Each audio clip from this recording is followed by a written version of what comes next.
Good morning, children. Good morning, teacher. Are you fine? Fine, teacher. மக்களாட்சினா என்ன?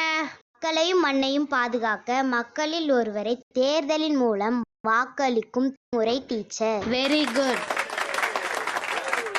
தமிழகத்துல சட்டசபை தேர்தல் வரப்போகுது. எப்பன்னு உங்களுக்கு தெரியுமா? தெரியும் டீச்சர்.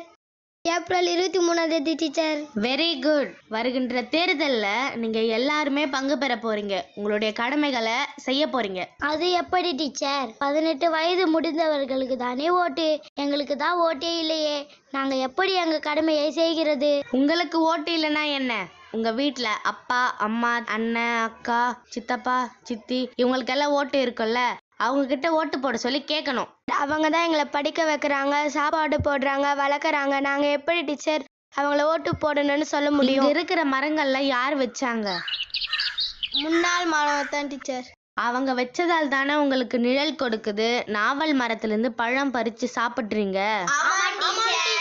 அது போலதான் நமது கலாச்சாரம், பண்பாடு, அடிப்படை உரிமைகள், சமூக நீதி, ஜாதி, மதம், இனம், பொருளாதாரம் சார்ந்த இந்த மண்ணையும் பொண்ணையும் பாதுகாக்கிற, சட்ட ஒழுங்கு அனைத்தையும் பாதுகாக்கிற சட்டங்களை ஏற்றும் தகுதி நாம ஓட்டு போட்டு தேர்ந்தெடுக்கிற சட்டசபை உறுப்பினர்கள், பாராளுமன்ற உறுப்பினர்களுக்கு தான் இருக்கு. இவங்க தான் நம்மளுடைய முதலமைச்சர், பிரதமர், ஜனாதிபதி எல்லாரையும் தேர்ந்தெடுக்கிறாங்க. ஒரு நாட்டை வளர்ச்சி பாதைக்கு கொண்டு போகிறதும் போகாததும் அவங்க கையில் தான் இருக்கு. அவங்கள சரியா தேர்ந்தெடுக்கிறது உங்க விரல் மையில தான் இருக்கு. இவ்வளவு விஷயம் இருக்கா டீச்சர்?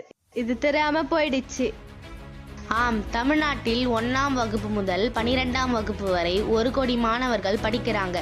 இவங்க ஒவ்வொருத்தர் வீட்டிலையும் உள்ள சொந்தங்களிடம் ஓட்டு போட வேண்டி அவர்களுடைய கடமைகளை சொல்லி 100% ஓட்டு போட வைக்க வேண்டும். இன்னைக்கு நாம கடமை செஞ்சாதான் நாளைக்கு நாம கல்வி, மருத்துவம், குடிநீர், உணவு, உடை, இருப்பிடம், பாதுகாப்பு போன்ற அடிப்படை உரிமைகளை கேட்டு பெற முடியும். டீச்சர், இன்னைக்கே எங்க அப்பா அம்மா சொல்லி 100% ஓட்டு போட வைக்கிறேன் டீச்சர்.